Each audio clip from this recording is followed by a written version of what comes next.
It's Charter Local Edition. I'm Brad Pomerance in the Inland Empire. Today we are joined by Virginia Blumenthal. She is the president of the Riverside Community College District.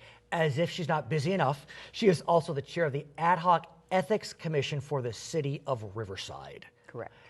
And there are issues before you, which I find very interesting. I'm that guy who finds these types of issues interesting.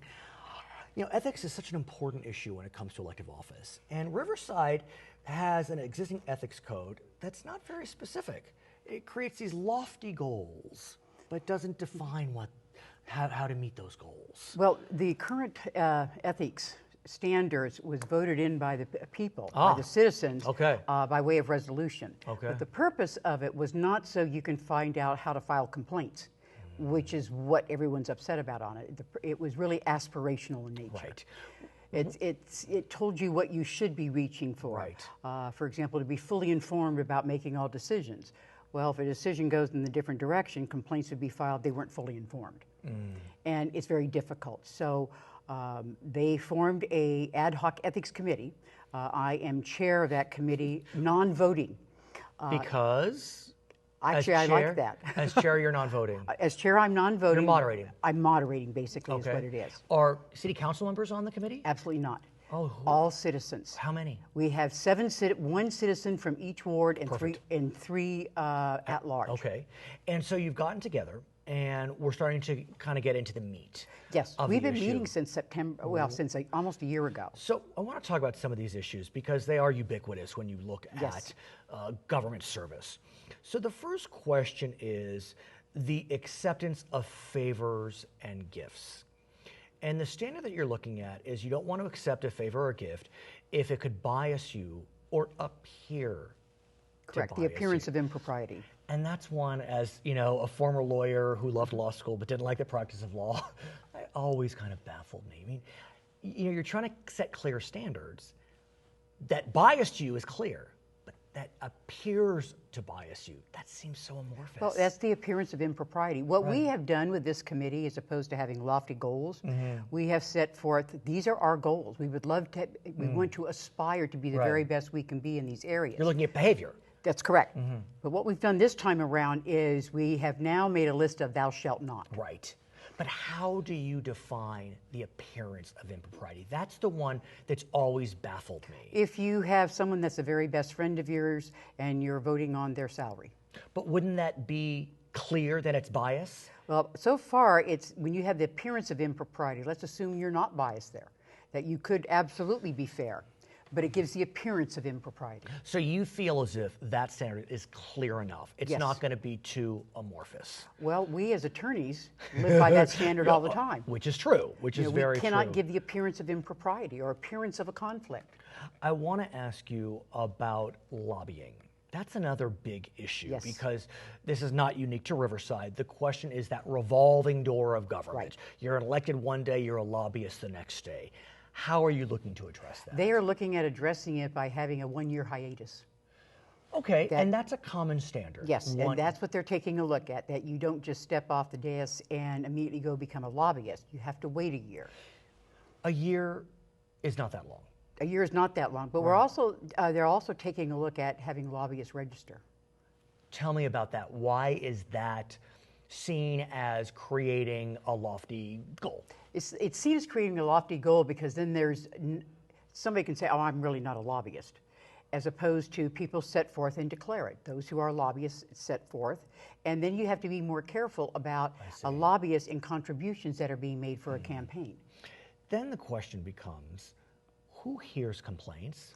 Well, that is what we are working on right now. And that's the big issue. That is the big issue, is we're taking a look at what type of a committee would be the hearing committee. Because for our viewers statewide, this issue has percolated because there were some serious allegations against certain council members in the last few years.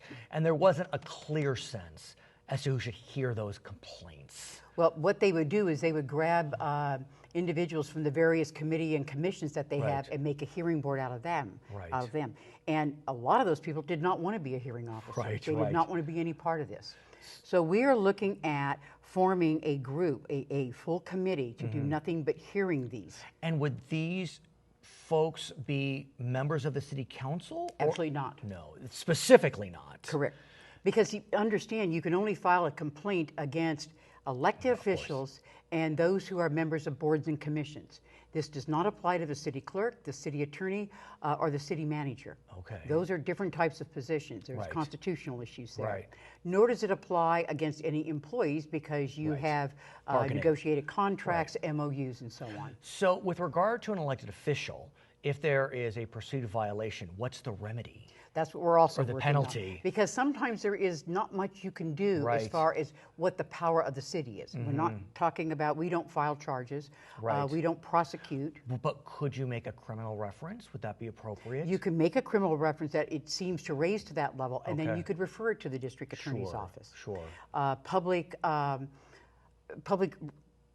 reproval, I'll get right. the word out yet, I'm sorry. Or censure. Yes, a Censure. censorship, a Right. public reprimand, Right. that type of thing. We're also putting a limit that you cannot file a complaint, and we haven't decided what time period Yeah. before the election for that person. Oh, I see. For the To avoid, re-election. right. That's Because they correct. can be used as weapons. Absolutely.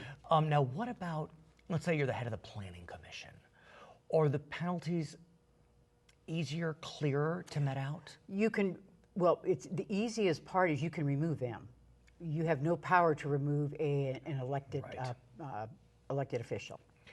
I want to talk more broadly about ethics as it relates to elected office. You're an elected official Yes. yourself. Look, I have no doubt that we should always hold ourselves, whether in elected office or not, to the highest standards possible. Absolutely. But one could argue it gets to the point of ridiculous that people can make charges and allegations, and all of a sudden, you're caught up in this maelstrom, and it's being referred to this committee and this criminal prosecutor and whatever it may be. How do we create a scenario whereby we can hold office with our heads held high without being accused and being dragged through the mud on ethics violations? What I have found for me personally is if you're open and transparent, and if you give your reasons why, people who disagree with you will still respect you. But it's the transparency. What about the gadflies, though? I mean, there are folks that will file complaint after complaint after Absolutely. complaint. And that goes with the territory. They have a right to do it, and you will defend it. Right. But do you feel as if we've created a poisonous atmosphere? It's like this gotcha, like let's try to trip someone up in an ethics violation. I wish we could stick with the aspirational Right. ethics, values, and goals. Unfortunately, we have evolved as a city. We're getting too big almost for that. Right. That we do need some sort of a process by which, if in fact an elected official or a member of a commission or committee Right. has violated the ethical standards, that we need to know about that. So once you come up with your final recommendations, do you need to go back to the voters and have them approve, or do you go to the city council? No, our job is to make a recommendation to the city council. And then they decide They make the decision. about whether to go to the voters or whether to accept your recommendation. All of the above. So there's no requirement to go to the voters on That's this correct. issue. So how has the process been in our final moments? Do you feel as if that the committee has gotten some clarity, that the community has provided enough of its sense that you know where we want to go? I have been so impressed with this committee. Really?